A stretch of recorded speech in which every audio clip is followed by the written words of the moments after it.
o início do nosso estudo, como é importante a pessoa saber perguntar. Olha o que ele fala. Qual a perspectiva, insistir com a amabilidade, de recuperação da lucidez mental? Qual é a perspectiva? Qual é o prognóstico? Né? E isso abre um leque enorme para o outro responder. Olha a resposta logo de cara, sem nuances de, vamos fazer de tal forma. Dependerá do esforço dele mesmo. Isso é muito importante.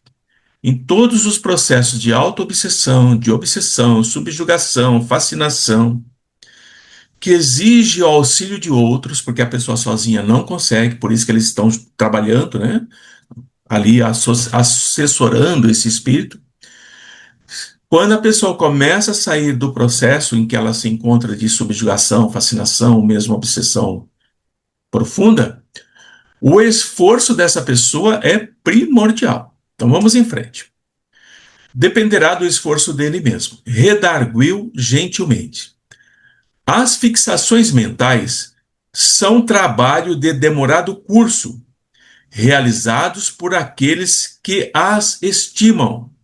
Então, todos aqueles que possuem fixação mental têm uma certa estima por aquele processo de pensamento, que vai se tornando cada vez mais fundamentado, alicerçado e ao longo do tempo.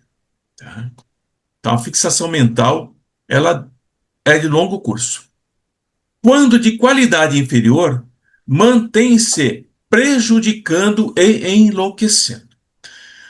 Esse pedacinho é muito importante no seguinte sentido. Quando ele diz assim,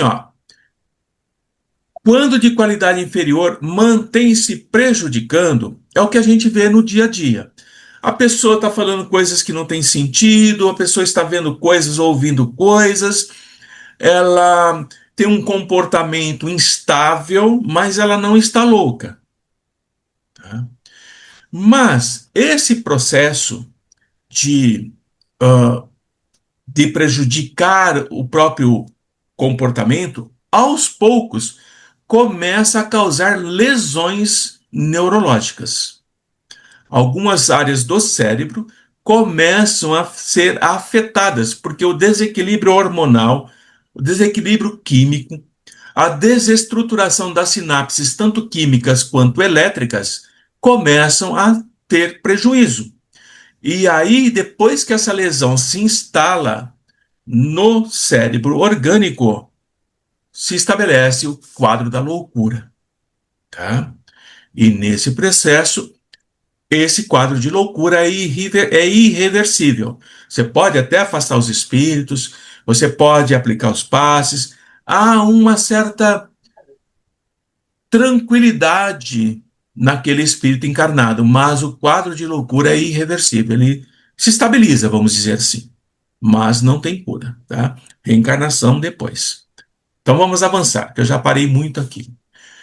É natural que a sua desestruturação ocorra também de maneira lenta, a fim de serem evitados choques emocionais no comportamento dos pacientes. Então, o processo de recuperação também é lento. Não tem recuperação de dano mental rápido, tá? Não tem. A violência não faz parte dos soberanos códigos, sendo expressão de atraso espiritual daquele que a desencadeia.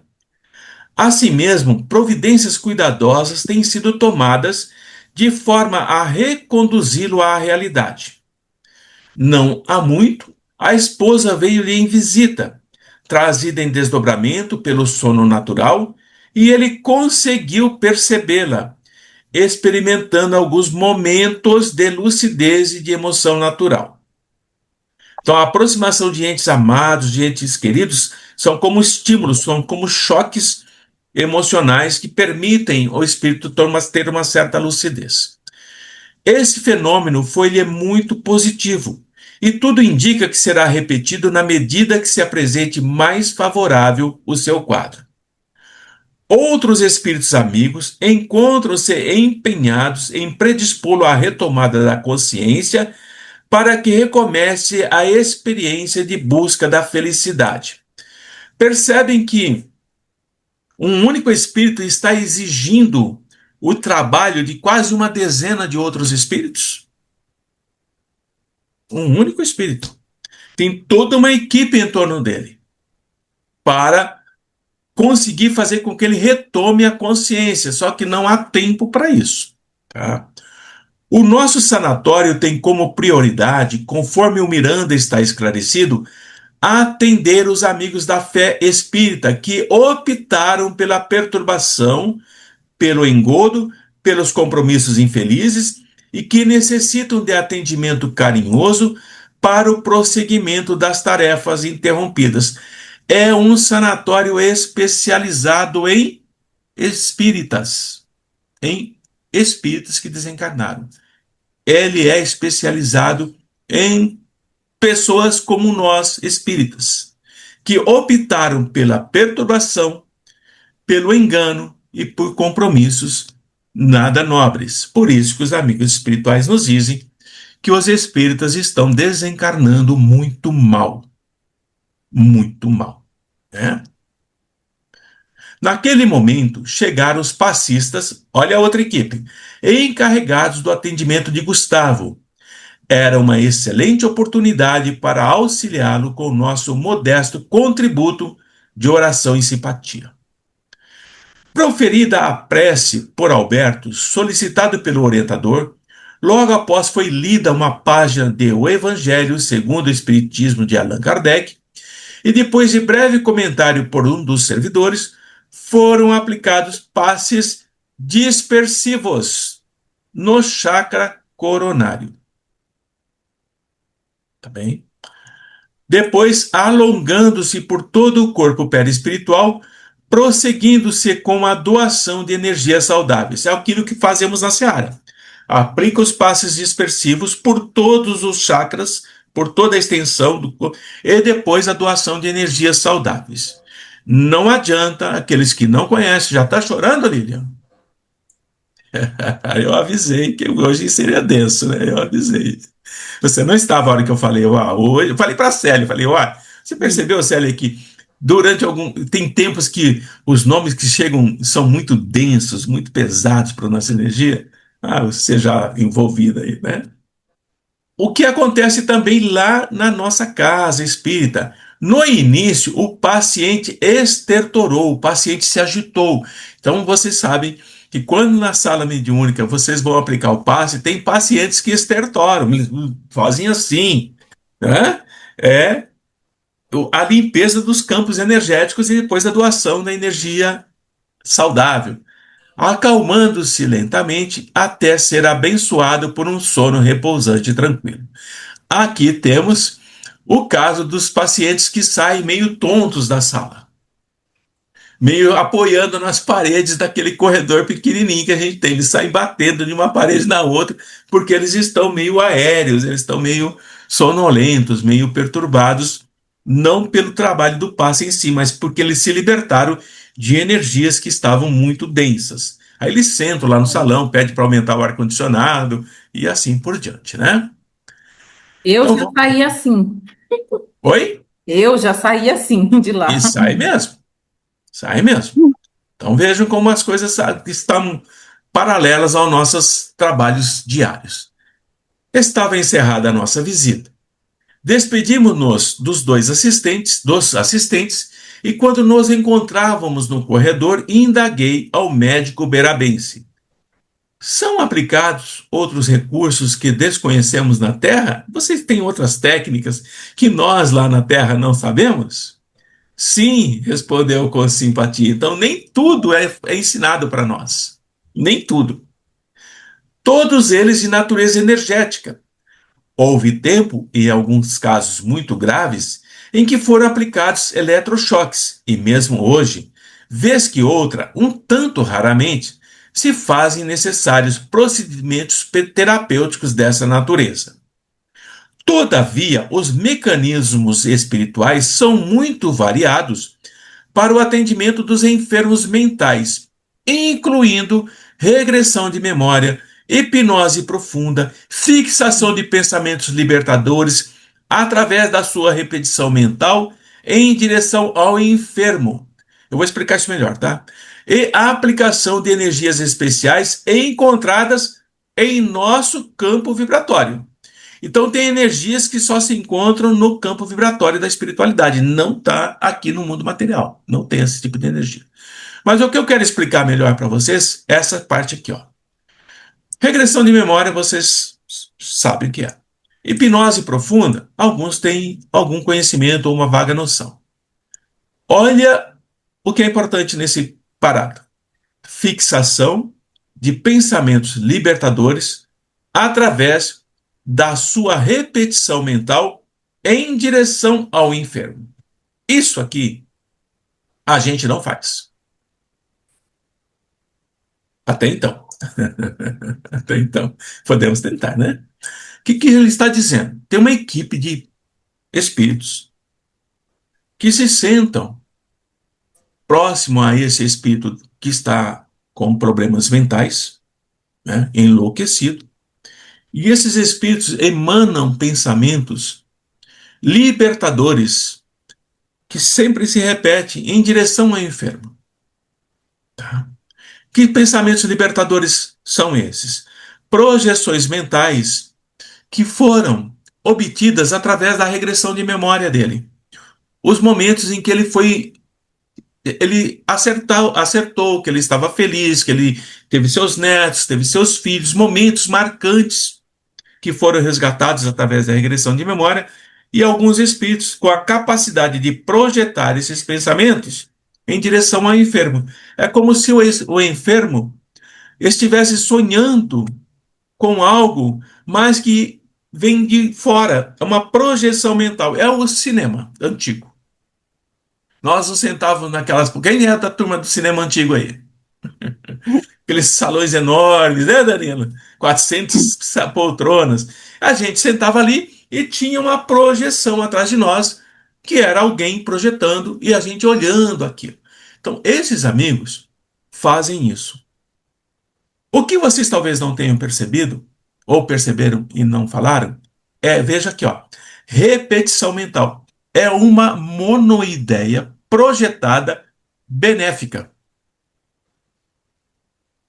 Não é perniciosa, não é uma monoideia que vai causar danos ao doente. E fortalecida por vários espíritos. Estão todos projetando essa monoideia benéfica no campo mental do espírito para que ele possa ir despertando. Saindo, inclusive, do estado ovoidal que talvez ele estivesse entrando, né? Ficou clara essa parte aí? Deu para entender? Mas é sobretudo através do amor, com o interesse pelo bem-estar dos enfermos, que, por meio da oração que nos vincula ao pensamento divino, e do qual se aurem forças vigorosas para transmiti-las em favor dos necessitados, que, na razão em que vão sendo absorvidas, o quadro em que demoram se modifica para melhor, alterando o comportamento emocional e psíquico, por fim, propiciando-lhes a recuperação do equilíbrio. Então, a parte, o núcleo do tratamento que eles recebem lá nesse hospital especializado em espíritas desequilibrados é o quê? O pensamento divino. Esse é o núcleo. Essas orações que vão, o restante é coadjuvante, são acessórios, são terapias paralelas, tá bem? Se não houvesse essa ligação com a espiritualidade e com o pensamento divino, pouco resultado conseguiria somente as técnicas. Então tem bem mais do que técnica, né? Então vamos em frente. Tem alguma pergunta? Desculpe. Alguém tem alguma pergunta até aqui? Dúvida? Então vamos lá. Vivemos em um universo de ondas e de mentes, de ideias, de vibrações de energia, e tudo quanto existe é resultado das várias apresentações desses campos de forças, apresentando-se em variado painel de formas e de acontecimentos. Então, nós estamos mergulhados nesse universo de ondas e de mentes, de ideias e de vibrações. Se nos recordarmos de Jesus, constataremos essa realidade quando ele nos ensinou: seja o que for que peçais na prece, crede que o obtereis e vos será concedido. Jesus diz isso. Então, ele diz: você está perturbado, você está desequilibrado. Tudo que você pedir na prece, com fé, acreditando, você vai obter. Bem, isso está em Marcos 11, versículo 14, 24. Por que na prece, a pergunta? Em razão desse miraculoso mecanismo vibratório poder alterar a estrutura da nossa realidade. Então, a prece, meus amigos, altera a estrutura da realidade que a gente está, seja no plano espiritual, seja no plano material. A prece altera a estrutura, tá? Passamos a experimentar outras expressões da energia que promana de Deus e nos modifica a realidade interior. Sendo o pensamento uma fonte de energia específica, de acordo com a sua constituição positiva ou negativa, campo vibracional, sempre alcança a meta para a qual é direcionado, tanto para energias elevadas quanto para energias baixas. A meta para a qual ele é direcionado, ele vai alcançar. Ah, mas eu não pensei isso e veio. Não, pensou sim. Pensou assim. Ah, isso foi enviado por outro, mas eu não tenho nada a ver com isso. Tem sim. Então está ficando bem clara a responsabilidade de cada um aqui. No que se refere ao bem que produz, a excelência dos resultados que proporciona, a qualidade de onda que se constitui, transforma-se num excepcional recurso terapêutico que podemos utilizar em qualquer lugar onde nos encontremos e que, entre nós, desencarnados lúcidos e trabalhadores, face à maior facilidade de elaborar. Então, a espiritualidade tem uma facilidade maior de elaborar o pensamento. Nós já temos mais dificuldade. Torna-se-nos um instrumento dos mais preciosos para a construção do equilíbrio, propiciando a saúde. Aqui, eu vou trazer um exemplo lá da Seara da quarta-feira, não a de ontem, a retrasada. Bom, a gente vai entrar num capítulo muito interessante para o meu gosto, tá? Que é o capítulo 17, Alucinações Espirituais. Vamos ver o que ele quer dizer com isso, tá? E é bem interessante a questão da alucinação, né? Porque é o que a espiritualidade magnetizadora e hipnotizadora trabalha com isso. Encerrada a visita a Gustavo Ribeiro, Dr. Inácio conduziu-nos a uma enfermaria onde se encontravam diversos pacientes, uns hebetados, não sabiam nem onde estavam, nem quem é. Isso é hebetação, totalmente catatônicos, parados, outros agitados, todos em lamentável estado de desequilíbrio psíquico. E não se esqueçam, todos espíritas. Não é de outra doutrina, são espíritas. Não se esqueçam disso. Tudo bem? Então vamos lá. Havia uma gritaria infrene, gargalhadas ensurdecedoras, blasfêmias e vitupérios, xingamentos, que se misturavam ao choro convulsivo e aos apelos comovedores. Tá? A enfermaria espiritual diferia pouco daquelas terrestres, caracterizada, porém, pela limpeza, pelos cuidados especiais que eram dispensados aos pacientes. É uma enfermaria, gente.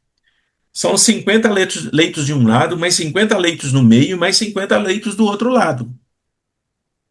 É uma enfermaria, não são apartamentos, tá? Havia, não obstante o tumulto, uma psicosfera de tranquilidade e dedicação ao próximo que surpreendia. Observando os doentes, notei que cada um permanecia no seu mundo, totalmente alienado da realidade ambiental, das necessidades do seu companheiro de infortúnio e dos acontecimentos à sua volta. Eis o drama. Cada um está no mundo. Se você faz o tratamento igual para todos, semelhante para todos, não funciona. Cada um tem que ser tratado de acordo com o mundo em que ele se encontra. Por isso que ele diz que na enfermaria, uma psicosfera de tranquilidade surpreendia.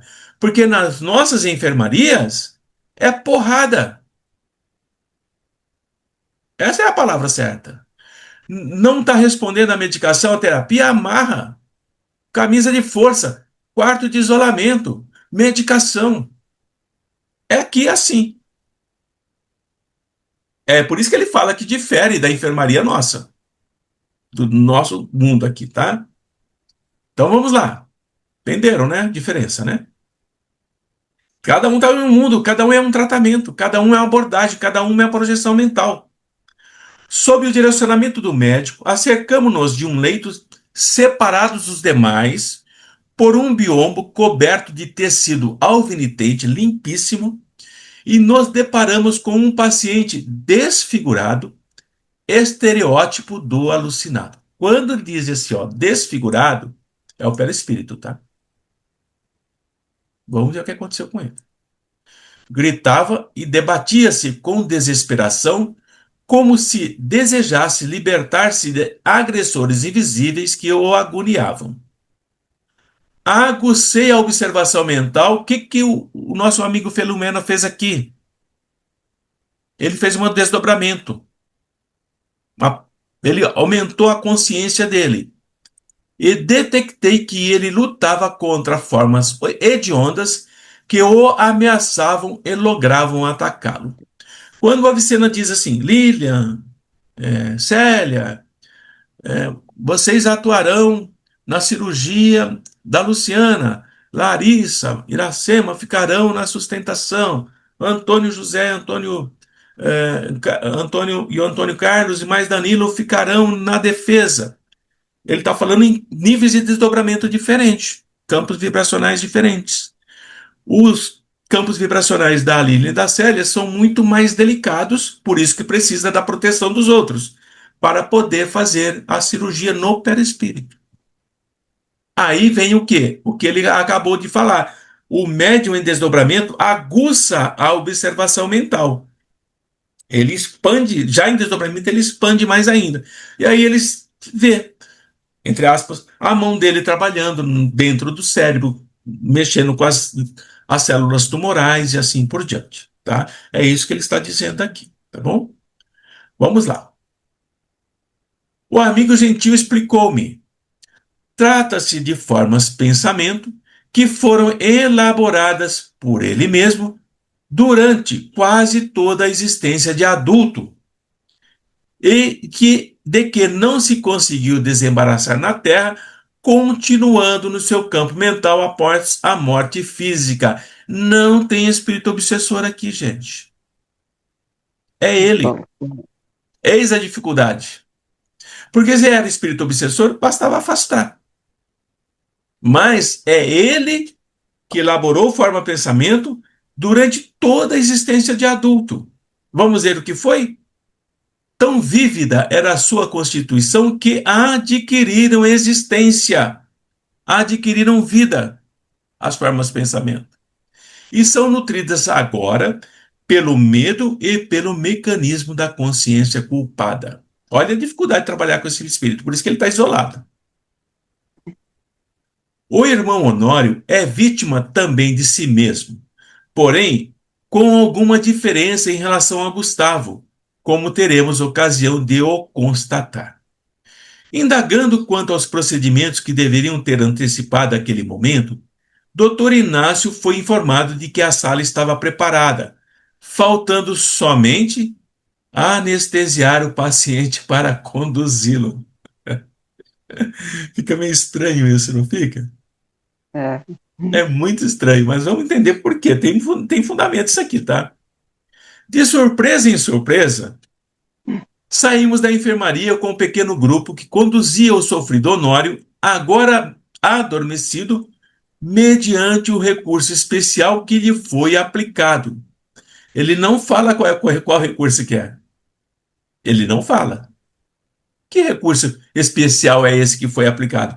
Ô, Lília, vamos evocar o Filomeno e pedir satisfação a ele de qual recurso ele se refere. Ela já coçou o queixo.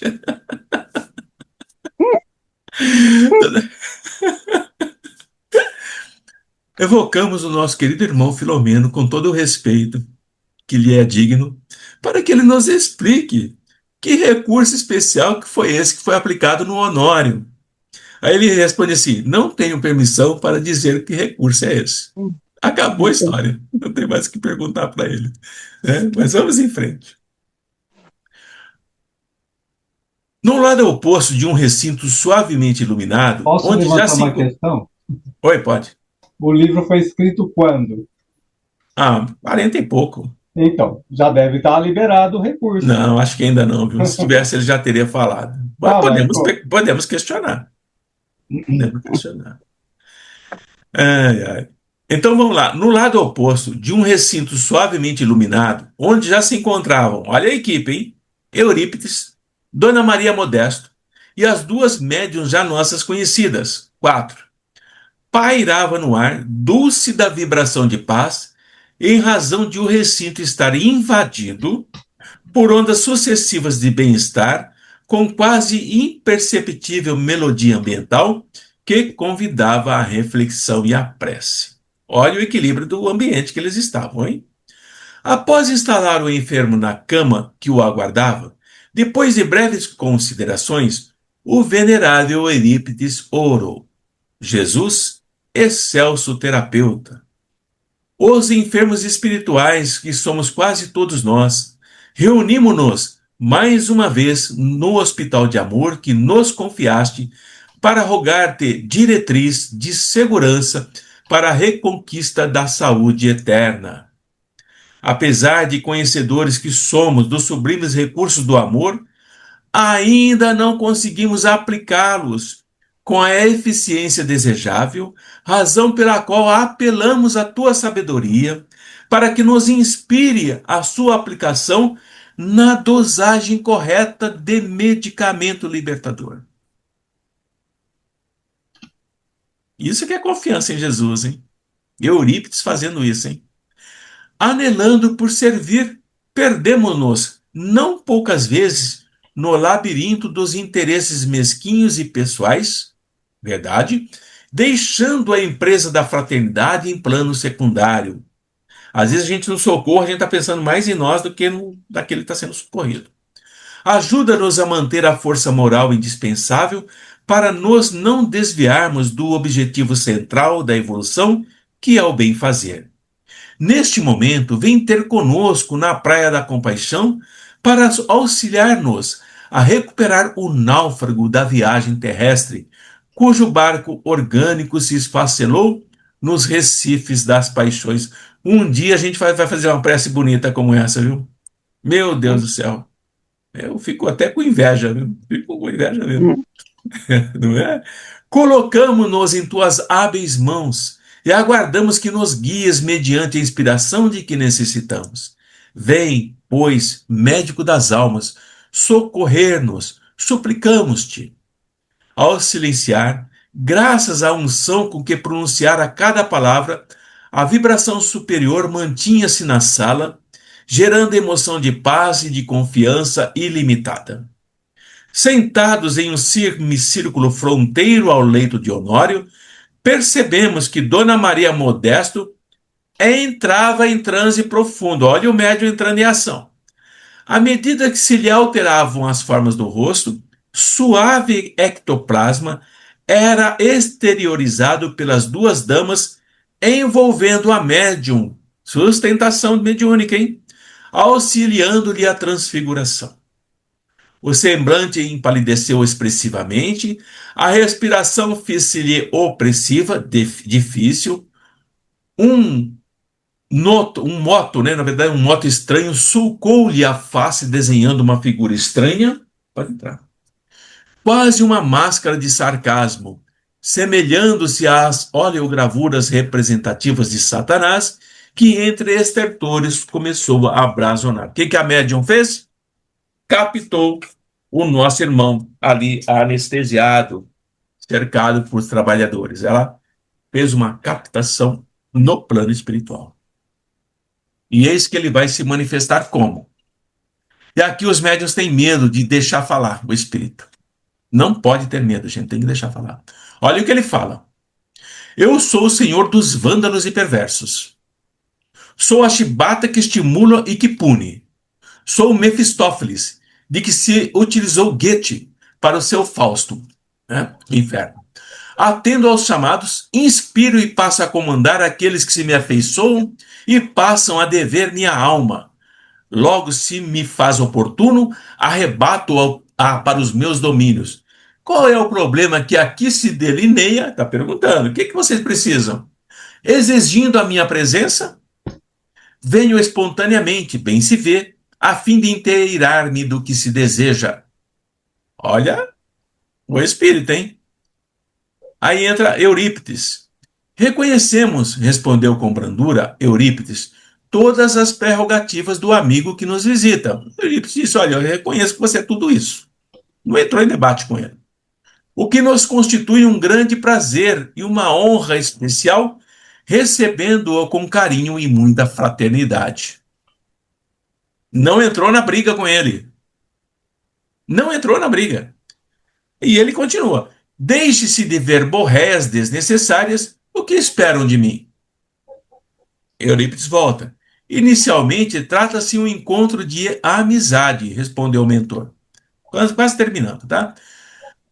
Respeitando-lhe as convicções em torno do que se lhe apraz, daquilo que você gosta. Desejamos esclarecê-lo que Eurípides respeita, mas não recua, né? Infelizmente, o poder que você estardalhaça é destituído de fundamento, porque o caro amigo é espírito criado. Já começou, né? Tirar a base dele. Olha, você é criado como eu sou criado, como o outro é criado, sujeito às leis que regem a vida, embora possuidor, olha o poder do cara aqui, de recursos magnéticos que poderiam ser utilizados de maneira mais útil, porque o recurso magnético é propriedade do espírito, ele adquiriu isso estudando e aprendendo, não foi dado a ele. Demais, apesar da sua aparente força, outra existe mais poderosa que a todos nos submete, que é aquela que procede de Deus. Incita-nos, seus ministros, e especialmente em Jesus. Vou terminar até comprometido, tá? Onde estão e quais são essas decantadas forças que as não conheço? Vociferou, gargalhando estranhamente. Ele está mentindo aqui, ele conhece. Mas ele tenta convencer que não sabe disso não, tá? Eu sou forte e apoio-me em mais seguro poder. Honório é meu e o terei pelo tempo que eu quiser, porquanto assim ele quis. Foi um pacto ali, tá? Já que firmou, aqui, tá aqui, ó. Já que firmou um pacto comigo para todo sempre, a partir do momento em que lhe facultei desfrutar do prazer e do gozo. Como me desincumbi da minha parte, ele terá que corresponder ao comprometido. É dívida, gente. Vamos parar aqui. Vamos parar na página 111, no parágrafo não ignoramos. Muito interessante isso, né? Página 111, sempre no PDF, tá? Aqui para mim. Não ignoramos. Algum comentário nessa parte? Olha como esclarece muita coisa para gente. Você vai lendo e comentando e vai trazendo, enriquecendo o texto, fica muito claro. É dívida, é pacto. E tem muitos, né, Antônio, hoje em dia, Poxa, nesse poxa. patamar aí de pacto. Sim, claro. Muitos. Nós temos muitos exemplos de médiuns encarnados ainda vivos que vão cair nessa situação. Vão para esse sanatório aí quando desencarnarem. E vão ficar nesse estágio de loucura aí, de sandice, né? Vão ficar assim. Deixa eu fechar aqui e salvar, antes que eu me perca.